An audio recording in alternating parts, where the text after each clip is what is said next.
திருவாரூர் அருகே பைக்கில் வந்த பெண்ணை வழிமறைத்து 25 பவுண்ட் நகை வழிபறி என வழக்கு பதிவு செய்த நிலையில் அந்த பெண்ணே வீட்டில் நகைகளை வைத்து நாடகமாடியது காவல்துறை விசாரணையில் தெரியவந்துள்ளது.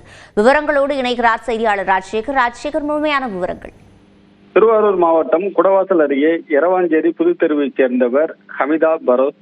இவருக்கு வயது 30. இவர் எரவாஞ்சேரி பகுதியில் உள்ள இந்தியன் ஓவர்சீஸ் வங்கியில தனக்கு சொந்தமான 25 சவரன் தங்க நகைகளை லாக்கரில் வைப்பதற்காக நேற்றைய முன்தினம் வீட்டிலிருந்து இருசக்கர வாகனத்தில் சென்றிருக்கிறார்.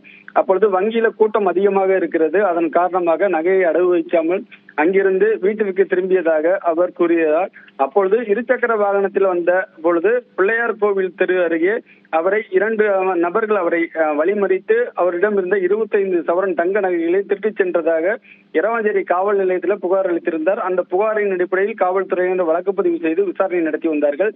இந்த நிலையில தொடர்ந்து எரவாஞ்சேரி காவல்துறையினர் அந்த விசாரணை நடத்தி வந்த நிலையில அந்த ஐஓபி வங்கிக்கு நேரடியாக சென்று அங்கு உள்ள சிசிடிவி கேமராக்களை நேரடியாக ஆய்வு செய்தனர்.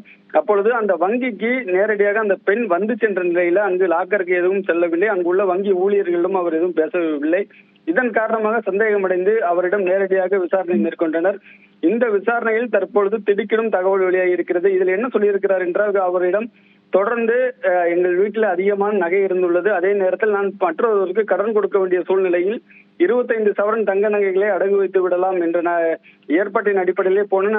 அதன் அடிப்படையில் தான் தொடர்ந்து அந்த நகை திருட்டு போனது எனவும் காவல்துறையில் அந்த விசாரணையில் தெரிவித்திருக்கிறார். தற்பொழுது விசாரணையில் அவர் முரண்பட்டான பல்வேறு விஷயங்களை கூறியதன் அடிப்படையில் அவரை கைது செய்து தற்பொழுது விசாரணை மேற்கொண்டு வருகிறார்கள்.